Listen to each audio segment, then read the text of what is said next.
entregando a palavra de Deus.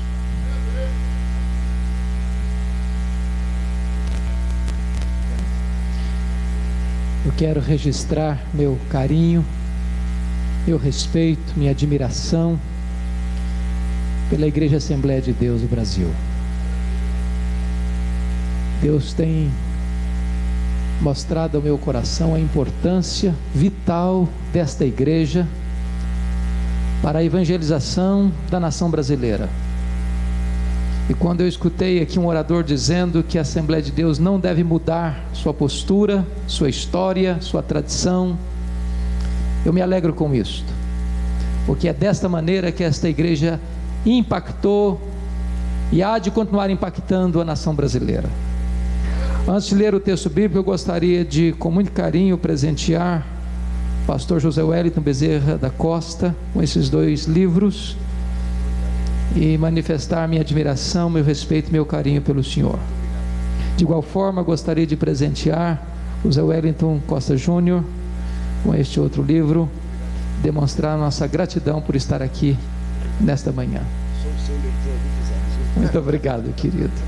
Deus abençoe. Abra comigo a sua Bíblia, por gentileza, e cumprimentando esses 2 queridos pastores, quero abraçar e cumprimentar a todos os presentes nesta manhã. Abra sua Bíblia comigo, por favor, na segunda carta do apóstolo Paulo a Timóteo, capítulo 4, versos 6 a 18. 2 Timóteo 4, 6 a 18. É muito importante entender, meus amados irmãos, que esta é a última carta que o apóstolo Paulo escreve. E ele escreve esta carta da sua segunda prisão em Roma. Ele escreve esta carta de uma masmorra, úmida, fria, insalubre, de onde as pessoas saíam leprosas ou para o martírio. Este é o último capítulo desta carta e estas são as últimas palavras deste capítulo. Consequentemente, essas são as últimas palavras de Paulo antes de morrer. Então precisamos prestar atenção no que ele está dizendo. E ele diz assim: quanto a mim, já estou sendo oferecido por libação, e o tempo da minha partida é chegado. Combati o bom combate, completei a carreira, guardei a fé. Já agora a coroa da justiça me está guardada, a qual o Senhor reto juiz me dará naquele dia, e não somente a mim, mas a todos quantos amam a sua vinda. Procura vir ter comigo depressa, porque Demas, tendo amado o presente século, me abandonou e se foi para Tessalônica. Crescente foi para a Galácia e Tito para a Dalmácia. Somente Lucas está comigo. Traze contigo Marcos, porque me é útil para o ministério. Quanto a Tíquico, mandei-o até Éfeso. Quando vieres, traz a capa que deixei em Trode, na casa de Carpo, bem como os livros, especialmente os pergaminhos. Alexandre o latueiro causou-me muitos males. O Senhor lhe dará paga segundo as suas obras. Tu guarda-te também dele, porque resistiu fortemente às nossas palavras. Na minha primeira defesa, ninguém foi a meu favor. Antes todos me abandonaram, que isto não lhe seja posto em conta. Mas o Senhor me assistiu e me revestiu de forças, para que por meu intermédio a pregação fosse plenamente cumprida, e todos os gentios ouvissem, e fui libertado da boca do leão. O Senhor me guardará de toda obra maligna, e me levará salvo para o seu reino celestial. A Ele, glória pelos séculos dos séculos. Amém. Eu gostaria de pedir permissão a vocês para só retornar esse texto na conclusão da minha fala. Meu propósito nesta manhã aqui é lhes apresentar o apóstolo Paulo. Quem foi este homem? Este homem que morreu pobre, velho, cheio de cicatrizes, abandonado numa masmorra romana, mas que é mais influente do que todos os Césares de Roma juntos. Quem foi este homem que plantou igrejas na província da Galácia, da Macedônia, da Acaia e da Ásia Menor? Quem foi este homem que escreveu a maior parte do Novo Testamento? Quem é este homem que influencia você e a mim ainda hoje? Eu gostaria de apresentar o apóstolo Paulo aos meus amados nesta manhã. A primeira coisa que nós sabemos dele está lá na carta de Paulo aos Filipenses, capítulo 3, versos 5 e 6, quando ele diz que ele foi circuncidado ao 8º dia, da linhagem de Israel, da tribo de Benjamim, hebreu de hebreus, quanto à lei fariseu, quanto ao zelo perseguidor da igreja. Ele era um judeu puro sangue. Conforme Atos 22, versículo 3, ele nasceu em Tarso, na Cilícia, importante região do império, e consequentemente ele era um cidadão romano. Foi enviado ainda muito jovem para Jerusalém, onde morava sua irmã, para estudar aos pés do grande mestre Gamaliel, rabino, neto do rabino Hilel, para transformar-se no grande líder do judaísmo daquele tempo. E conforme Gálatas 1,14, dentre os da sua idade ele se destacou, pelo zelo, pela tradição de seus pais. Tornou-se um homem culto, poliglota, de cultura invulgar. Tanto é fato que quando ele chega em Atenas, a capital intelectual do mundo, a terra de Péricles, de Sócrates, de Platão, de Aristóteles, ele discute com os filósofos estoicos e epicureus. Quando ele escreve a sua carta a Tito, ele cita Epimênides, um filósofo do 6º século antes de Cristo. Era um homem de uma cultura invulgar, que transitava livremente pelos corredores do saber humano. Curiosamente, enquanto Saulo de Tarso se fortalecia em Jerusalém como grande rabino e mestre do judaísmo, um outro rabino também crescia em Israel. Não na decantada Jerusalém, mas na pobre, pequena, esquecida Nazaré da Galileia. Não perlustrando os bancos de uma academia teológica, mas na urdidura da luta de uma carpintaria com as suas mãos calejadas. E aos 30 anos de idade, o rabino da Galileia vai ao Jordão, é batizado por João Batista e dá início ao seu ministério. Diz a Bíblia que ele não ensinava como os escribas e fariseus, mas ensinava como quem tinha autoridade, porque os cegos viam, os coxos andavam, os leprosos eram purificados, os mortos ressuscitavam, e aos pobres era anunciado o evangelho da graça. O sinédrio passou a persegui-lo, a caçá-lo, a vigiá-lo. Prenderam-no, acusaram-no, condenaram-no, levaram-no ao pretório romano, e ele foi condenado à morte, morte de cruz. Crucificaram-no, sepultaram-no, para alívio do sinédrio judaico. Mas no primeiro dia da semana seguinte, uma notícia explodiu em Jerusalém: o túmulo do Rabi da Galileia está aberto, e foi aberto de dentro para fora. Jesus ressuscitou. Isto provoca uma reação do sinédrio, para tentar apagar no nascedouro esta religião do caminho. E é nesse momento que Saulo de Tarso se levanta como o maior opositor do cristianismo. E o Novo Testamento nos apresenta dois quadros de Saulo de Tarso. Primeiro, ele é chamado de uma fera selvagem. Fera selvagem. Esta figura está em Atos 9:1, quando diz que ele, respirando ameaças e morte, partiu para Damasco com o propósito de encerrar homens e mulheres nas prisões. Esta palavra, respirando ameaças, na língua grega, é a mesma para uma fera selvagem que salta sobre a sua presa para devorá-la. Ele era uma fera selvagem. Se não, vejamos 1 Timóteo 1,13, disse que ele mesmo disse que ele era um perseguidor, insolente e blasfemo. 1 Coríntios 15:9, ele se define como o menor dos apóstolos, porque ele perseguiu a igreja de Deus. Atos dos Apóstolos 8:3, diz que ele assolava a igreja de Deus, entrando nas casas, não respeitando o domicílio doméstico, e arrastava homens e mulheres e jogava-os na prisão. Gálatas 1,13 diz que ele não apenas assolava a igreja, que ele devastava a igreja de Deus. Mas Atos dos Apóstolos 9, versículo 21, diz que ele não apenas assolava e devastava, não, ele exterminava aqueles que criam no Senhor Jesus Cristo. E exterminar não é prender, exterminar não é bater, exterminar é matar. Saulo era um assassino, Saulo era um homem truculento, Saulo era um homem sanguinário. Se não, vejamos ainda Atos 22,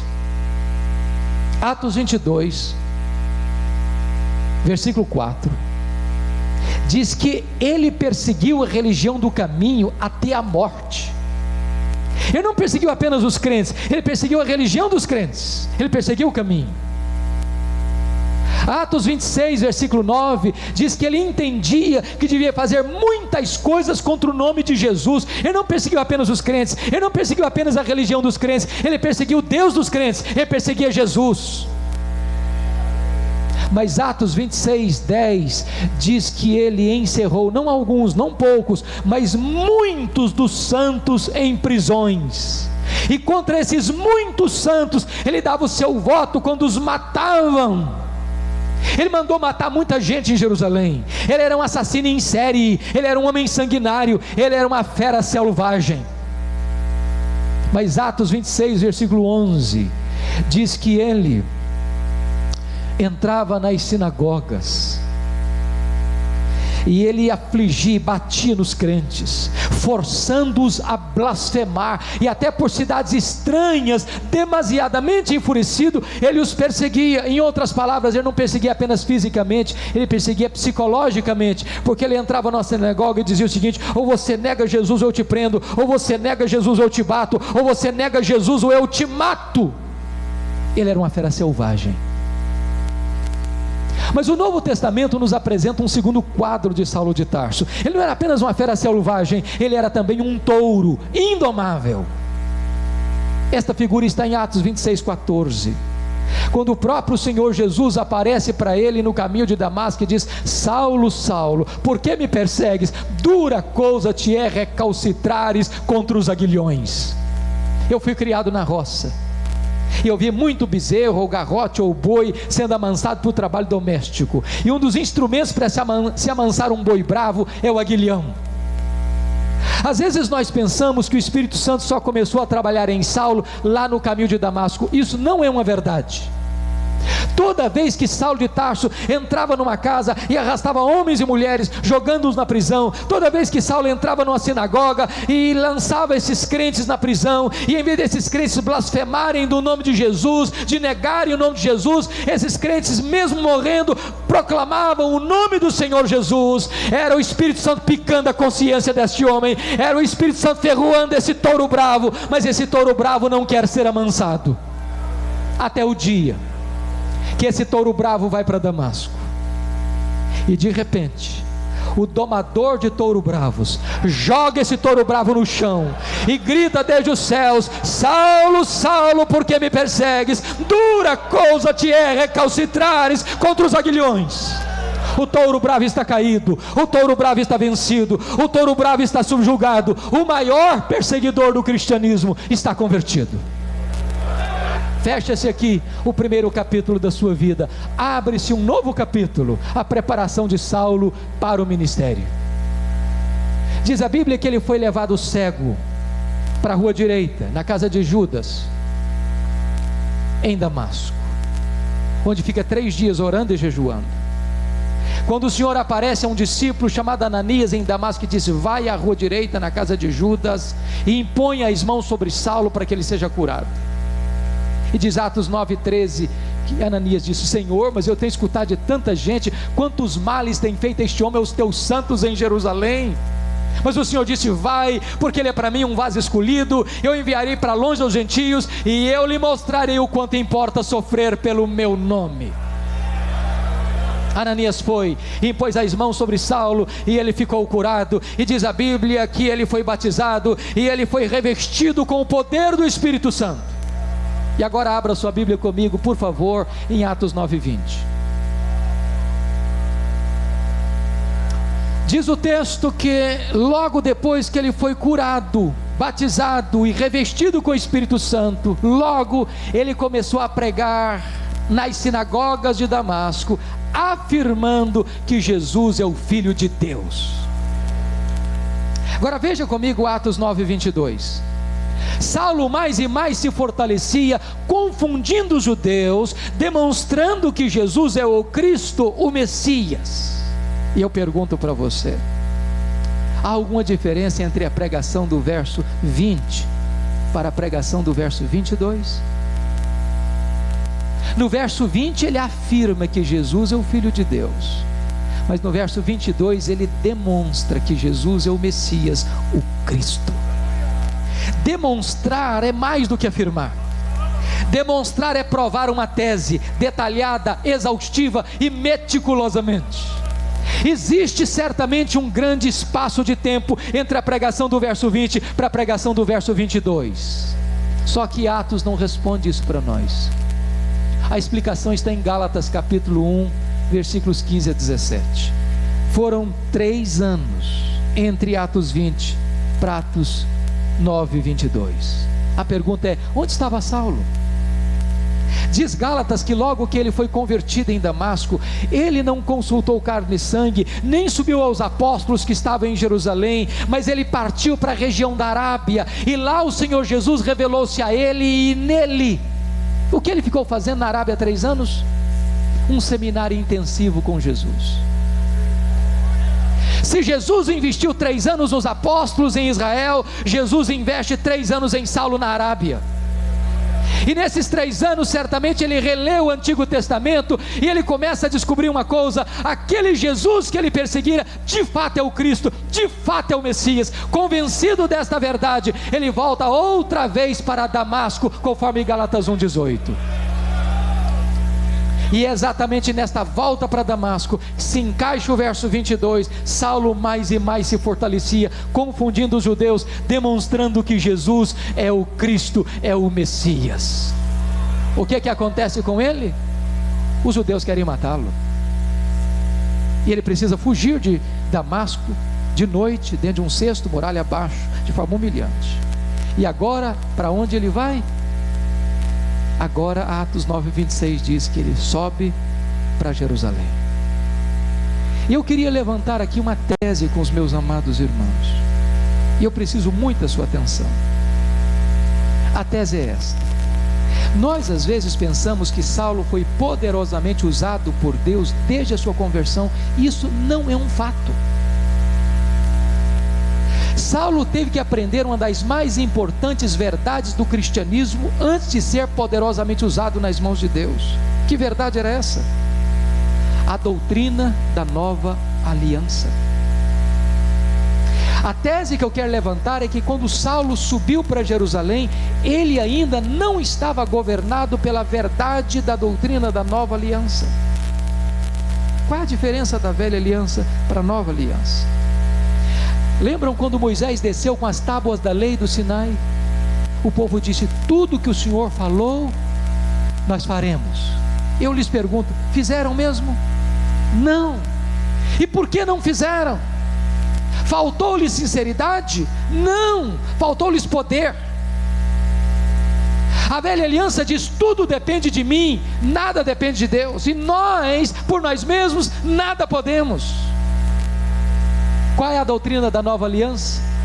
A doutrina da nova aliança diz: tudo depende de Deus, nada depende de mim. O apóstolo Paulo chegou a ensinar essa doutrina na sua segunda carta aos Coríntios, a partir do capítulo 2, versículo 14, quando ele diz: graças porém a Deus, que em Cristo sempre nos conduz em triunfo, e por meio de nós manifesta a fragrância do seu conhecimento, tanto nos que são salvos, como nos que se perdem. Para uns, cheiro de morte para a morte, para outros, aroma de vida para a vida. Mas quem porém é suficiente para estas coisas? A pergunta estanca no capítulo 2,16 de 2 aos Coríntios, sem resposta. Mas a resposta vem no capítulo 3, a partir dos versículos 4, 5 e 6, quando ele diz: a nossa suficiência vem de Deus. Isto é nova aliança. Portanto, a tese que eu quero levantar é esta: quando ele sobe para Jerusalém, ele ainda está governado pela velha aliança e não pela nova aliança. Por quê? Por quê? Pensem comigo o seguinte: quando Saulo subiu para Jerusalém, ele teve a seguinte ideia: eu vou ser o grande líder da igreja em Jerusalém. E ele tinha motivos para pensar isso. Primeiro, todos os apóstolos de Jesus eram galileus, e lá na Judéia, os galileus eram recebidos com desprezo, com preconceito. Tanto é fato que quando o Pentecoste aconteceu, o Espírito Santo foi derramado, e a multidão se juntou, e a multidão olhou para a cena, disseram: o que quer isso dizer? Outros: não, são galileus, estão bêbados.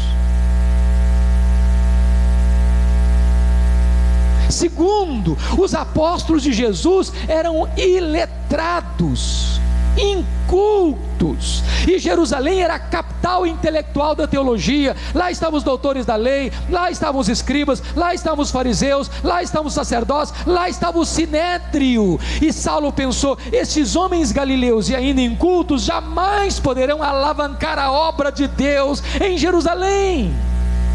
Mas ele, Saulo, era um homem culto, ele, Saulo, era um homem poliglota, ele, Saulo, era versado na lei, ele, Saulo, se criara em Jerusalém, ele, Saulo, conhecia os corredores do poder eclesiástico em Jerusalém. Ele devia pensar: eu sou homem, eu tenho o melhor currículo, eu tenho o melhor perfil, perdoe-me da expressão, eu sou o cara.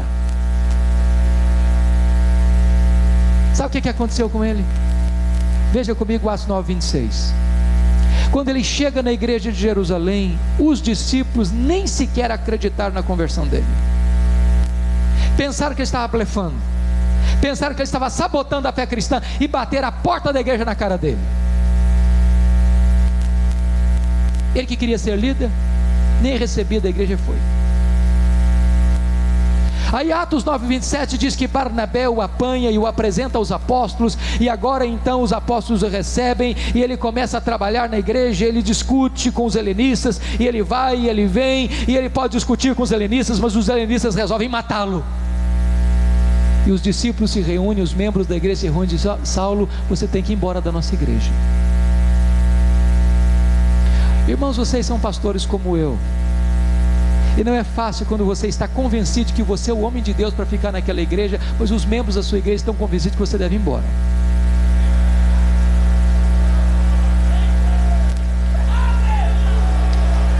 Sabe o que aconteceu com Saulo? Ele não foi embora, ele não foi. Mas não era apenas os crentes que queriam que ele fosse embora, não. Deus mandou ele embora.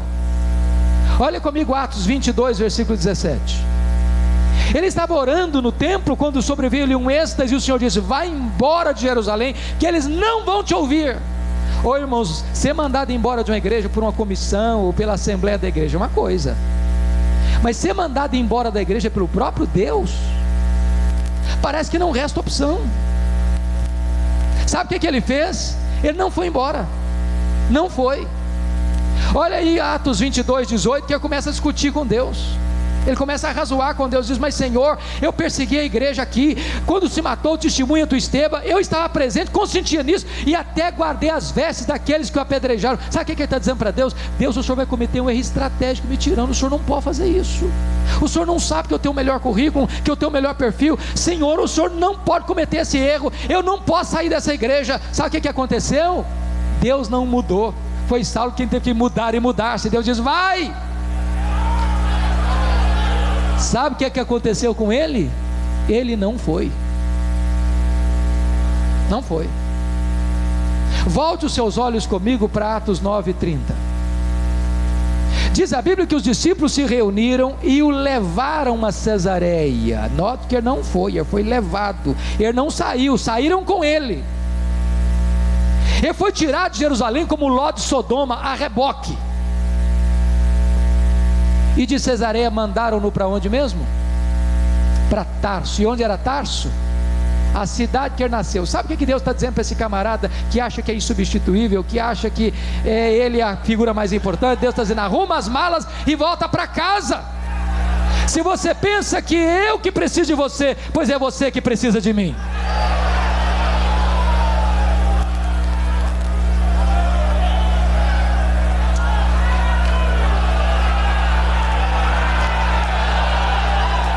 Nós precisamos aprender a doutrina da nova aliança. Tudo depende de Deus, nada depende de mim. Sabe o que aconteceu com ele? E ele ficou 10 anos aproximadamente, completamente no anonimato. Para quem queria ser líder, fica com as luzes dos holofotes apagadas. Mas o pior não tinha acontecido ainda. Volte os olhos comigo para Atos 9:31. Diz a Bíblia que no dia que Saulo arrumou as malas e foi embora para casa, a igreja passou a ter paz e passou a crescer.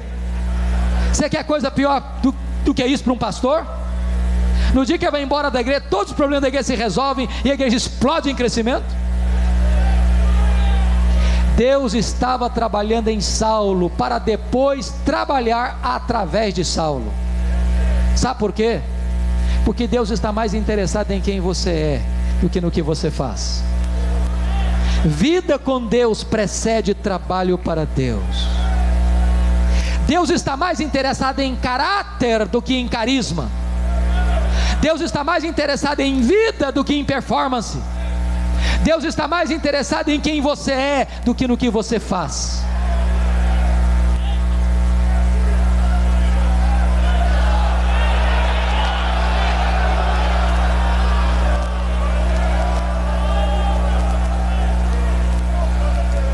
Diz a Bíblia que houve um avivamento em Antioquia da Síria, a terceira maior cidade do mundo. E a igreja de Jerusalém manda para lá o seu melhor pastor, Barnabé. E Barnabé chegou em Antioquia, alegrou-se ao ver a graça de Deus prosperando, lembrou-se de Saulo e foi atrás dele e o apanhou. E o trouxe, e durante 1 ano eles pregaram e ensinaram a palavra de Deus em Antioquia. Diz a Bíblia, estando eles orando e jejuando, o Espírito Santo disse: separai-me agora a Barnabé e a Saulo para a obra a que os tenho chamado. Preste atenção a quem o Espírito Santo mandou separar. O Espírito Santo não mandou separar Saulo e Barnabé. O Espírito Santo mandou separar Barnabé e Saulo. Já foi reserva alguma vez? Já ficou na sombra de alguém alguma vez? Já ficou debaixo do cajado de alguém alguma vez? Saulo não era o líder, ele era o liderado.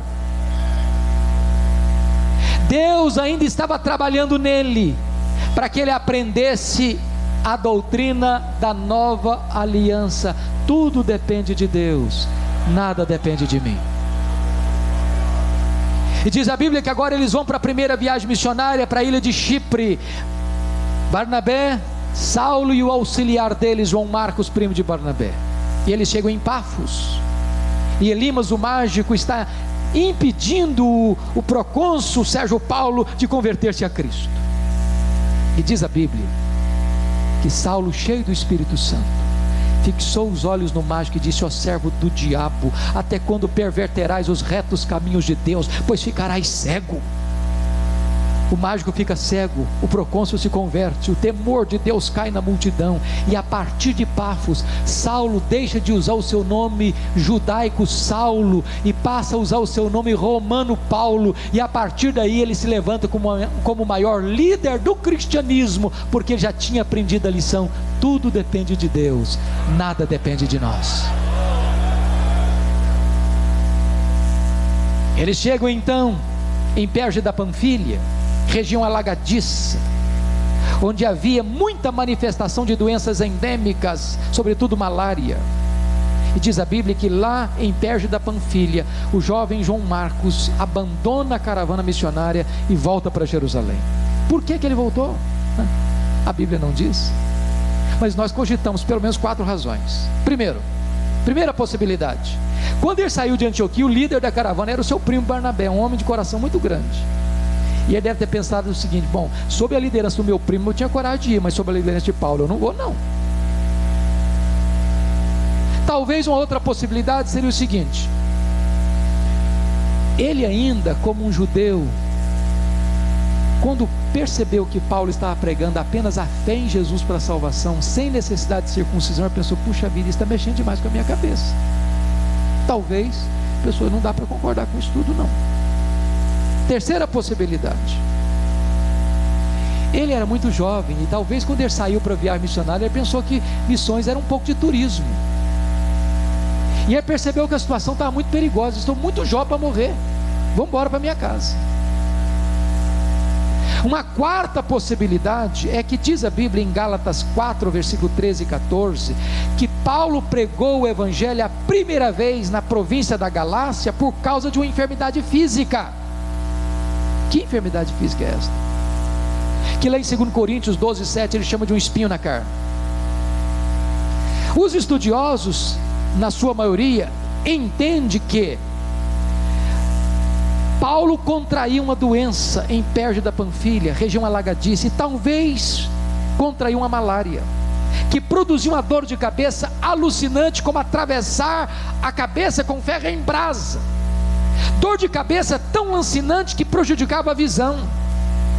É por isso que ele disse lá em Gálatas 4, que quando ele chega, os crentes não ficam escandalizados com a doença dele. Se possível, teria arrancado os próprios olhos para dar a Paulo. E é por isso que ele usava muitas vezes um secretário para escrever suas cartas, e quando ia concluir, ele pegava a pena e diz: vede com que grandes letras eu vos escrevo. Talvez por causa do problema da visão, lá no Sinédrio em Jerusalém, quando o sumo sacerdote estava diante dele, ele disse: oh, parede branqueada, porque talvez ele enxergava tudo lusco-fusco. Eu não sei porque João Marcos o abandonou, mas o certo é que João Marcos foi embora. E diz a Bíblia que então eles deixam essa região alagadiça e sobem as montanhas do Cáucaso e vão pregar o evangelho pela primeira vez lá na província da Galácia do Sul, Antioquia da Pisídia, Icônio, Derbe e Listra, com lutas, com lágrimas, com sangue. Mas diz a Bíblia que eles deixam igrejas plantadas e liderança estabelecida. Agora olha comigo Atos 14, 27, que eles estão voltando desta primeira viagem missionária e reúnem a igreja, e diz a Bíblia que reunida a igreja, relataram quantas coisas fizera Deus, e como Deus abrira a porta do evangelho aos gentios. Nota de rodapé: tem espaço para testemunho na igreja. Segundo, não tem espaço para projeção humana na igreja. Relataram quantas coisas fizera Deus, não quantas coisas fizeram eles, que quem faz a obra é Deus, nós somos apenas os seus instrumentos. Mas amados irmãos, quando a igreja avança, o inferno se agita. Quando a obra de Deus cresce, os inimigos se levantam. E Atos 15, 1 diz que logo que ouviram o relato da conversão dos gentios, alguns membros da seita dos fariseus descem de Jerusalém e começam a dizer para os crentes gentios: se vocês não se circuncidarem, vocês não poderão ser salvos. Se vocês não guardarem a lei de Moisés, não há salvação para vocês. Ora, irmãos, isso é perversão do evangelho. Isso é acrescentar ao sacrifício de Cristo mais alguma coisa. Isso é dizer que sua fé em Cristo não é suficiente. Isso é mudar o eixo da mensagem e pregar uma heresia. Quanto mais prega, pior fica. Então a igreja não pode negociar a verdade, a igreja não pode negociar a doutrina, a igreja não pode prostituir o seu ministério, a igreja não pode tentar agradar os pecadores pregando o que eles querem ouvir. A igreja tem que pregar o que eles precisam ouvir. O nosso chamado não é para sermos populares. Jesus nunca nos chamou para sermos populares. Jesus nos chamou para sermos fiéis.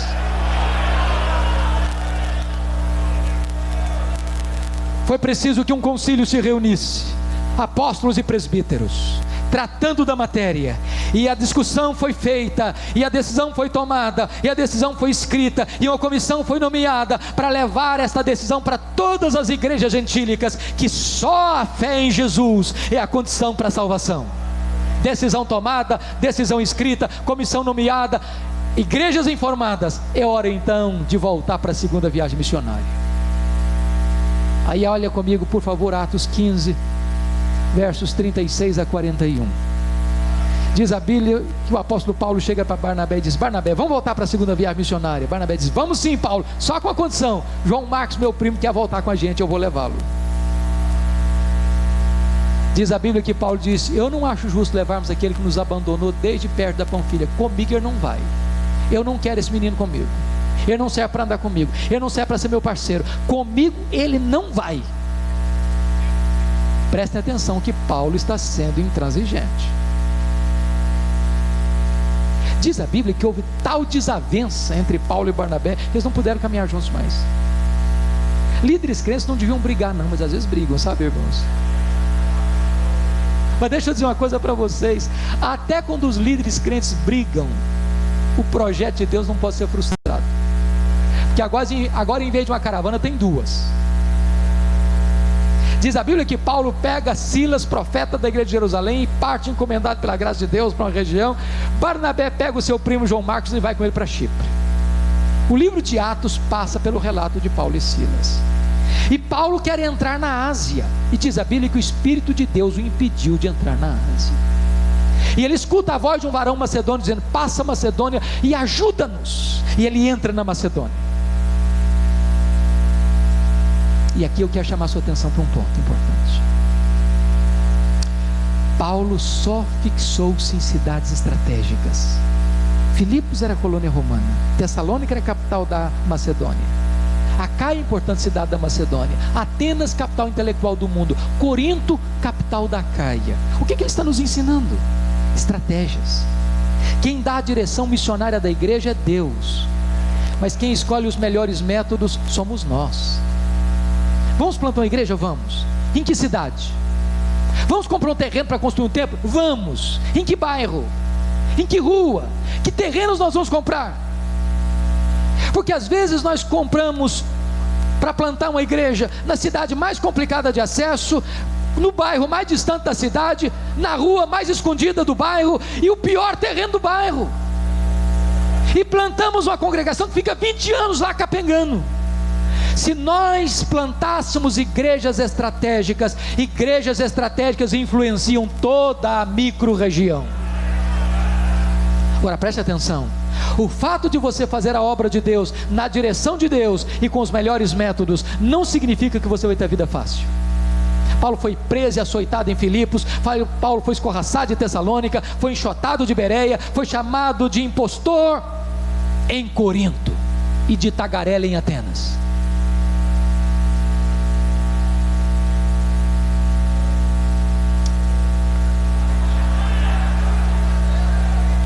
Lá de Antioquia, Paulo escreveu sua primeira carta, sua carta aos Gálatas, para combater o perigo dos judaizantes. E aqui de Corinto, onde ele ficou 18 meses, ele escreve as suas duas cartas aos Tessalonicenses. E agora diz a Bíblia que ele sai para a terceira viagem missionária e vai fixar-se em Éfeso 3 anos, de onde escreve as suas duas cartas aos Coríntios. E é importante entender, irmãos, que Éfeso tornou-se a igreja mais estratégica do Novo Testamento, suplantando Jerusalém e Antioquia. Para vocês terem uma ideia, Paulo escreve as suas duas cartas para Timóteo quando Timóteo era pastor de Éfeso. João, apóstolo, escreve o Evangelho e as suas 3 cartas de Éfeso. Foi pastor de Éfeso Paulo, Timóteo e mais tarde o apóstolo João. E Éfeso tornou-se a igreja que influenciou toda a Ásia Menor. Quando você visita a região da Ásia Menor, das 7 igrejas do Apocalipse, aquelas igrejas foram plantadas pela influência do ministério de Paulo a partir de Éfeso. A cidade de Éfeso era uma cidade cosmopolita, com cerca de 300 mil habitantes, onde ficava o templo de Diana, uma das 7 maravilhas do mundo antigo, 8 vezes maior do que o Partenon. E a cidade era profundamente idólatra, porque os nichos do templo de Diana aqueciam o comércio da cidade. A cidade era uma cidade de feitiçaria, e durante 3 anos Paulo ficou ali. Ele desarticula a idolatria, desarticula a feitiçaria, e a cidade começa a ser evangelizada, a ponto de Atos 19 dizer que a palavra de Deus prevaleceu em Éfeso. Paulo está saindo de Éfeso, ele está indo para Jerusalém, porque diz Gálatas 2:10, que embora ele fosse para os gentios, assumir um compromisso com os colunas da igreja de Jerusalém, que não se esqueceria dos pobres. E Atos 18:2 diz que quando Cláudio era imperador, ele expulsou os judeus de Roma, e houve muita pobreza dos judeus na Judeia. E Paulo está levantando uma coleta entre os pobres da Macedônia e da Acaia, para levar para os pobres crentes da Judeia. Quando ele está saindo de Éfeso, ele para na Macedônia, escreve a sua carta mais importante, sua carta aos Romanos. E nesta carta ele pede oração para a viagem que vai fazer por 2 motivos: para que não fosse morto pelos rebeldes judeus, e para que os crentes judeus recebessem de bom grado a oferta dos crentes gentios. Por que está pedindo essa oração? Sabem por quê? Porque não quer apenas que os crentes da Judéia fossem assistidos financeiramente, ele estava interessado em que houvesse uma unidade espiritual entre crentes judeus e crentes gentios. Diz a Bíblia que lá em Mileto, porto de Éfeso, ele chama os presbíteros para se despedir deles, e diz Atos 20, versículos 21 a 24, que ele diz o seguinte: o Espírito Santo me assegura que o que eu vou enfrentar pela frente são cadeias e tribulações, mas em nada eu considero a vida preciosa para mim mesmo, conquanto que eu complete a minha carreira e o ministério que eu recebi do Senhor Jesus, para testemunhar o evangelho da graça de Deus. Quando ele embarca naquele navio e desembarca lá do outro lado em Cesareia, Ágabo, o profeta, prende Paulo com o cinto e diz: eles vão te prender em Jerusalém. Os discípulos tentam demover ele, e Paulo diz: eu estou pronto não só a ser preso, eu estou pronto para morrer por Jesus em Jerusalém. Ele foi, e ele foi preso mesmo, mas ele testemunha de Jesus. Ele fala da sua conversão, da sua experiência, do seu chamado, do seu envio. Mas diz a Bíblia que 40 judeus entram em conspiração para matá-lo. Diz a Bíblia que em Atos 23:11 o Senhor aparece para ele lá na prisão e diz: coragem, Paulo, assim como você deu testemunho em Jerusalém, eu quero que você dê testemunho também em Roma. A notícia da conspiração vaza, chega o sobrinho de Paulo, chega o comandante, e Paulo é trasladado naquela noite para Cesareia, quartel-general de Roma na Palestina. E Paulo fica 2 anos preso, acusado pelos judeus, mas ele testemunha, ele prega, ele anuncia. Mas com a mudança do governo de Félix para Festo, o governador quer cooptar e corromper o Sinédrio quer cooptar e corromper o governador, e o governador está prestes a entregar Paulo para o Sinédrio, e eles planejavam matá-lo na estrada, e Paulo, percebendo, disse: eu sou cidadão romano e quero ser julgado em Roma. O governador diz: para Roma você quer ir? Para Roma você irá. Era a vontade de Paulo ir para Roma? Era a vontade de Deus que ele fosse para Roma. No dia que ele embarcou para Roma, ele enfrenta um naufrágio. Você entende isso? Um naufrágio. O mínimo é que essa viagem fosse calma. Tinha 276 pessoas naquele navio. Todos perderam a esperança. Diz a Bíblia que um anjo aparece para Paulo e diz: coragem, Paulo, ninguém vai morrer. Eu entreguei toda essa gente na sua mão, mas é necessário que vocês vão dar numa ilha. E quando amanhece o dia, eles chegam na ilha de Malta. O navio se perde todo, mas todos se salvam. E quando chega na ilha de Malta, os malteses, que eram bárbaros, não falavam o grego, fizeram uma grande fogueira para aquecê-los, e o único que quis manter a fogueira acesa foi Paulo. Foi catar alguns gravetos para jogar no fogo, e quando ele joga o punhado de gravetos no fogo, do fogo brota uma víbora e prende na mão do Paulo. Aquela cobra tinha 276 outras opções para morder. Foi morder logo na mão do Paulo. Quando os bárbaros viram a cobra presa na mão de Paulo, gritaram logo: é um assassino, tenta se livrar do mar, a justiça não deixa viver, vai cair, vai inchar, vai morrer. Não caiu, não inchou, não morreu, mudaram de opinião, é um Deus. Não era nem um assassino, nem um Deus, era o servo do Deus vivo. Na verdade, não foi a tempestade que levou Paulo para a ilha de Malta, foi a mão da providência divina. Porque o pai do prefeito estava doente, Paulo orou por ele e foi curado. Os demais enfermos vieram e Paulo orou por eles e eles foram curados. E depois dos 3 meses de rigoroso inverno, enviaram Paulo para Roma. E ele chega em Roma e vai para uma prisão domiciliar, uma casa alugada, sob as custódias do imperador, debaixo da égide do imperador. Ele era prisioneiro de César, mas ele diz: não, eu não sou prisioneiro de César, eu sou prisioneiro de Cristo, eu sou embaixador em cadeias. E ele fica 2 anos ali, 2 anos, e ele escreve em Filipenses 1:12 assim: meus irmãos, eu quero que vocês saibam que as coisas que me aconteceram têm antes contribuído para o progresso do Evangelho. E você pergunta: que coisas, Paulo, que aconteceram a você? E nós poderíamos resumir assim: olha, eu fui perseguido em Damasco, eu fui rejeitado em Jerusalém, eu fui esquecido em Tarso, eu fui apedrejado em Listra, eu fui açoitado em Filipos, eu fui escorraçado de Tessalônica, eu fui enxotado de Bereia, eu fui chamado de tagarela em Atenas, eu fui chamado de impostor em Corinto, eu enfrentei feras em Éfeso, eu fui preso em Jerusalém, eu fui acusado em Cesareia, eu enfrentei um naufrágio para Roma, eu fui picado por uma cobra em Malta, eu cheguei em Roma algemado e preso. Mas eu quero que vocês saibam uma coisa: todas essas coisas contribuíram para o progresso do Evangelho. Esse homem não crê em sorte, esse homem não crê em azar, esse homem não crê em feitiço, esse homem não crê em olho gordo, esse homem não crê em sexta-feira 13, esse homem sabe que a mão de Deus dirige o seu destino. Louvado seja Deus.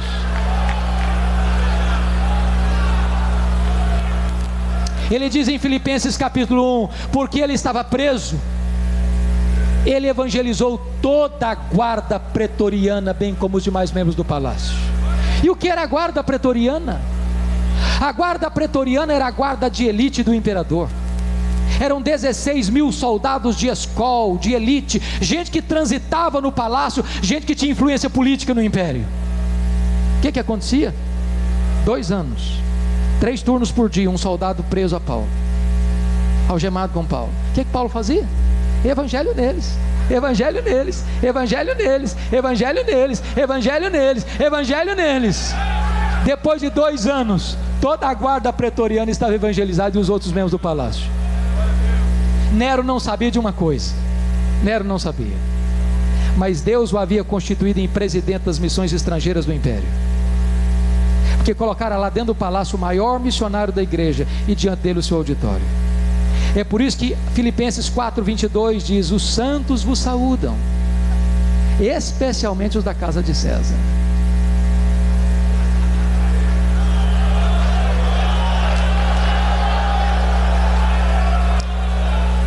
Porque Paulo estava preso. Diz a Bíblia que os membros da igreja de Roma ficaram mais encorajados a pregar. Ray Stedman tem um método de evangelismo e de crescimento de igreja que eu pessoalmente não gosto, mas diz ele que é infalível, diz ele que é o melhor método para o crescimento da igreja. Ele diz: quer ver a igreja crescer? Bote os pastores na cadeia e a igreja crescerá.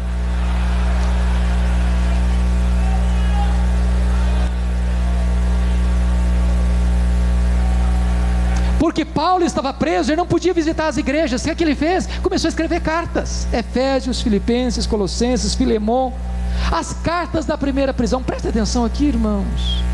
Se Paulo estivesse solto, talvez nós não teríamos essas joias preciosas na nossa Bíblia. Tem hora que você olha para a sua vida, para o seu ministério, e diz: meu Deus, parece que está tudo de ponta cabeça. Eu quero ir para a direita, estou indo para a esquerda. Eu quero avançar, estou recuando. Parece que a minha vida está como um barco à deriva. Posso lhe dizer uma coisa: a mão de Deus dirige o seu destino. Dessa primeira prisão, Paulo orou para sair, Paulo pediu para sair e saiu. Mas não saiu para se aposentar, não saiu para vestir um pijama, não saiu para deitar numa cadeira de balanço. Não tem aposentadoria no reino de Deus. Paulo saiu para trabalhar, Paulo saiu para fazer a 4ª viagem missionária. Talvez tenha ido à Espanha, percorreu as cidades, deixou Timóteo em Éfeso, deixou Tito na ilha de Creta, passou por Nicópolis, e aí então ele escreve mais 2 cartas esse interregno: 1 Timóteo e Tito. Só que a política do mundo está mudando, irmãos. Chegou o ano 64, Nero, que assumira o governo de Roma com 17 anos de idade no ano 54, 10 anos depois, com 27 anos de idade, era louco. Mandaram matar sua própria mãe, querendo reconstruir a cidade de Roma e embelezá-la. Ele mesmo botou fogo na cidade de Roma, subiu para o alto da torre de Mecenas, vestido de ator, tangendo a sua lira, assistindo o espetáculo, devorando a cidade imperial. 7 noites, 6 dias de incêndio.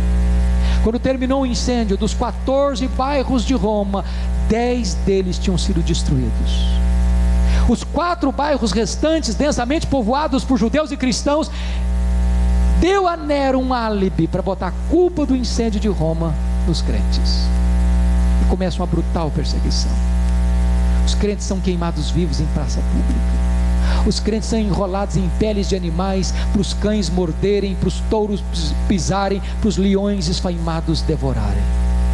Banho de sangue e chacina, martírios a centenas e milhares.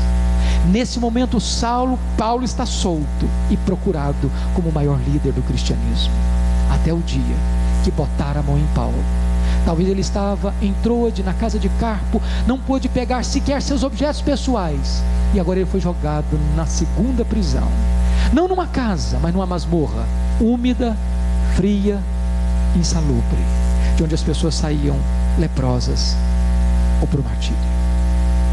É desta segunda prisão que ele escreve sua última carta, segundo Timóteo.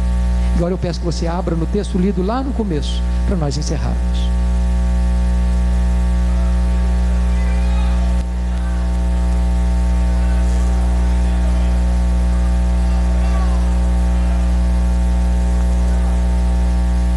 A grande pergunta é: como é que esse homem se sente no final da vida? O maior pastor, o maior missionário, o maior teólogo, o maior plantador de igreja da história do cristianismo, está encerrando os seus dias velho, cheio de cicatrizes, pobre, abandonado. Eu acho que se nós fôssemos olhar a teologia da prosperidade pelas lentes da vida de Paulo, Paulo teria sido um fracasso. Um fracasso. O maior pastor do cristianismo não tem nem roupa para vestir, não tem casa para morar, não tem aposentadoria. Mas este homem ainda exerce influência no mundo inteiro. Aqueles que trocam as glórias do céu pelas riquezas da terra se equivocam. Como é que esse homem se sente? Ele vai fazer uma avaliação da sua vida para nós. Em primeiro lugar, ele avalia o passado. Olha o verso 7 comigo. Combati o bom combate, completei a carreira, guardei a fé. Esse homem vai dizer o seguinte: a minha vida não foi amenidade não, foi combate, foi luta. E eu não parei a obra no meio do caminho não, eu terminei a minha carreira. E eu não vendi minha consciência não, eu guardei a fé. Segundo lugar, este homem vai fazer uma avaliação do seu presente. Olha o verso 6 comigo.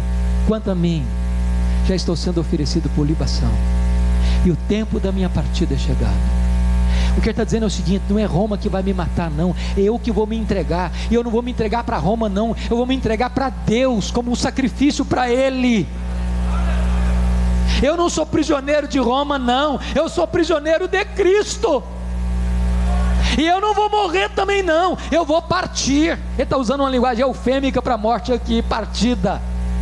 Porque a palavra partida no grego tem 3 significados. Primeiro, significa tirar o fardo das costas de alguém. Sabe o que é morrer para um crente? É descansar das suas fadigas.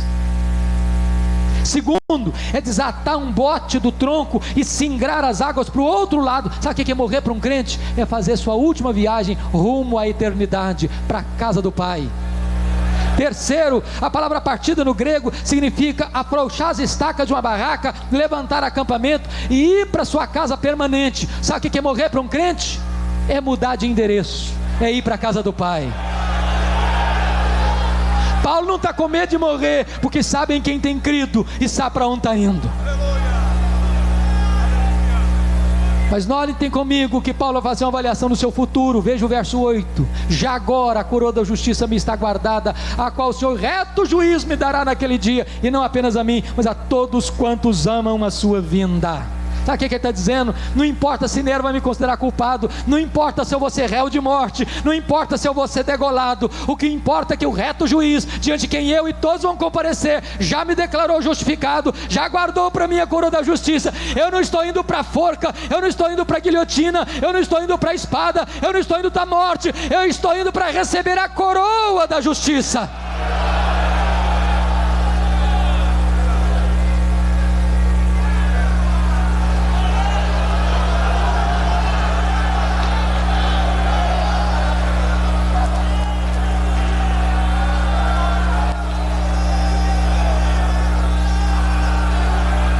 Mas, amados irmãos, este homem não é um super-homem.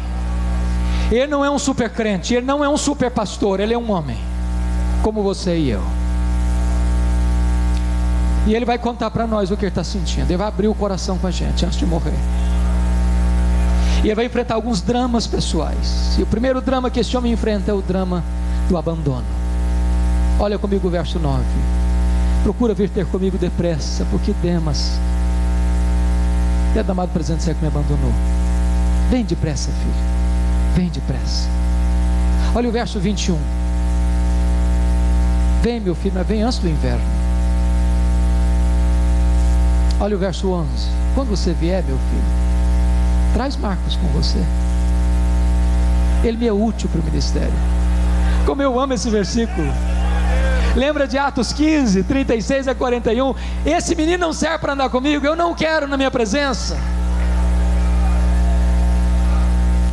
Paulo está dizendo o seguinte: aquele que um dia eu rejeitei, eu quero que agora encoste a cabeça no meu peito antes de eu morrer.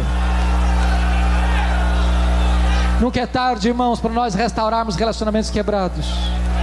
A igreja de Deus precisa de perdão. A igreja de Deus precisa de cura. A igreja de Deus precisa construir pontes onde o pecado cavou abismos.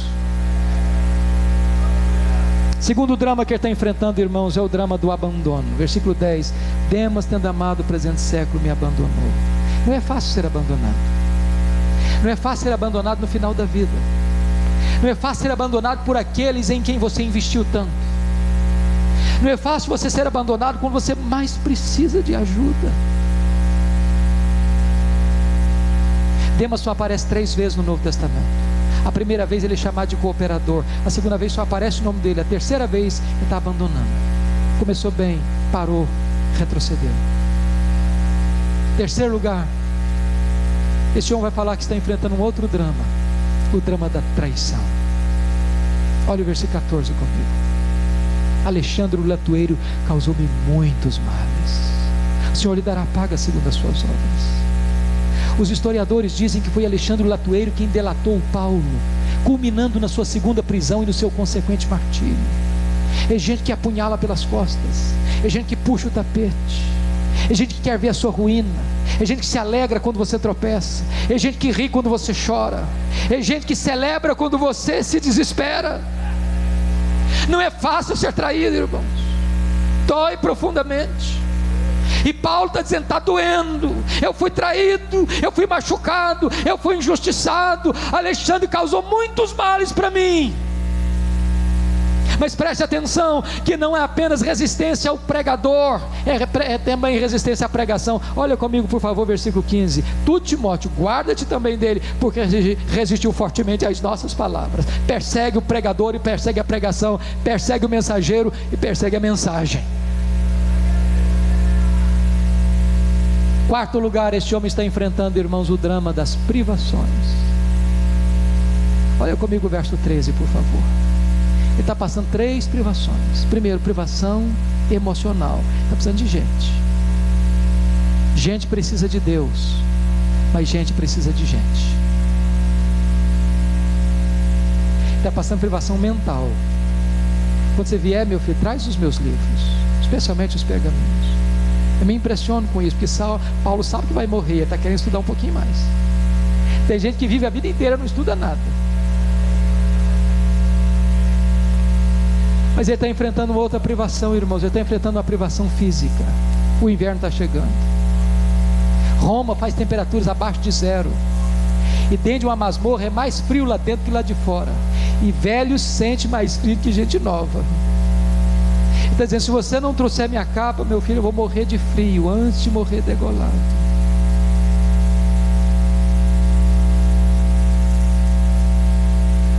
Quantas vezes você e eu reclamamos, tendo casa para morar, tendo cama para dormir, tendo roupa para vestir, tendo carro para andar,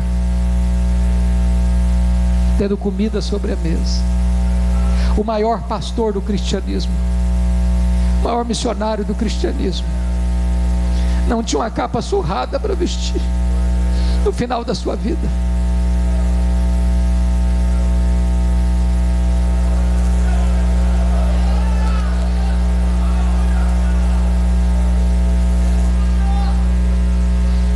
Mas Mas finalmente, irmãos, finalmente, esse homem vai compartilhar conosco o seu maior drama. Versículo 16, é o drama da ingratidão. Ele diz: na minha primeira defesa, ninguém foi a meu favor, mas todos me abandonaram. Que isso não lhe seja posto em conta. Não é fácil sofrer ingratidão no final da vida. Eu imagino que quando Paulo foi para aquela audiência, ele deve ter pensado assim: deve ter milhares de crentes lá para me apoiar, milhares de crentes lá para estar do meu lado, para me defender. Quando eu chego, não tem ninguém. O homem que plantou igrejas na província da Galácia, da Macedônia, da Caia, da Ásia Menor, que de Jerusalém, o Ilírico, ganhou milhares de pessoas para Cristo. O homem que viveu a sua vida para investir no Evangelho, na hora que precisar de ajuda, não aparece ninguém. Mas louvado seja Deus pelo verso 17, pois ele diz assim: mas o Senhor me assistiu e me revestiu de forças, para que por meu intermédio a pregação fosse plenamente cumprida e todos os gentios a ouvissem, e eu fui libertado da boca do leão. O Senhor me levará salvo para o seu reino celestial. Eu quero dizer para você que pode faltar a você o apoio dos homens, mas não lhe faltará o apoio de Deus. Pode faltar para você o apoio da terra, mas não lhe faltará o apoio do céu.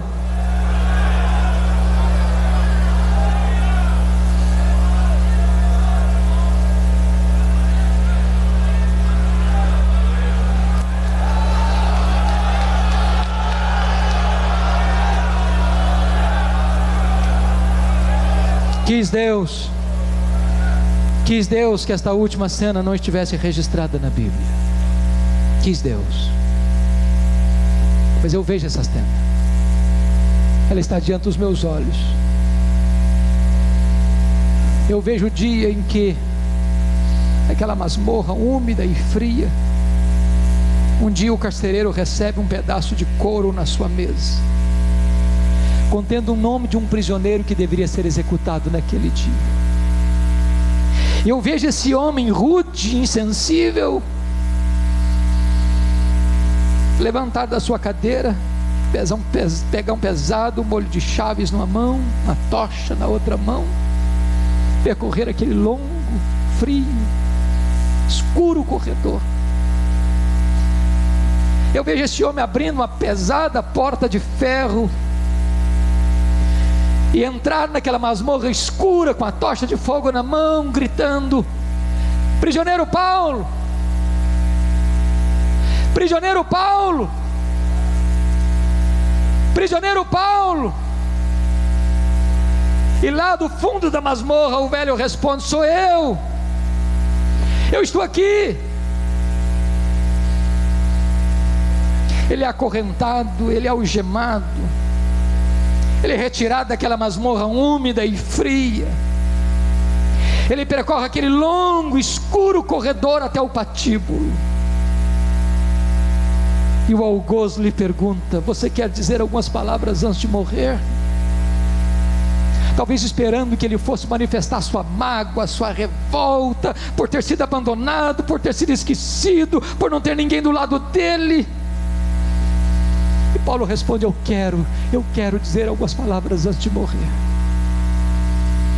E naquele momento Paulo ergue os olhos aos céus e diz a ele, ao Senhor Jesus, seja glória pelos séculos dos séculos, pois a cabeça no cepo, a espada de Roma tosou-lhe a cabeça para um lado, o corpo para o outro, tombou na terra como um mártir, levantou-se no céu como um príncipe. Este homem que diz para você e para mim: sede meus imitadores, como eu sou de Cristo. Que Deus nos ajude, irmãos, nesse tempo que se negocia o Evangelho, nesse tempo em que se abandona o Evangelho, que a igreja Assembleia de Deus mantenha-se firme no Evangelho, Que a igreja Assembleia de Deus seja revestida com o poder do Espírito Santo, para continuar a sua vocação, para continuar o seu ministério, para plantar igrejas nos grandes centros, nas pequenas cidades, nas vilas, nos povoados, no tempo rural, em qualquer lugar, em todo o tempo, para a glória de Deus, com o evangelho puro, com o evangelho de Cristo, com o evangelho da graça. Que o Senhor nos ajude, que o Senhor nos abençoe. Aleluia. Amém. Amém.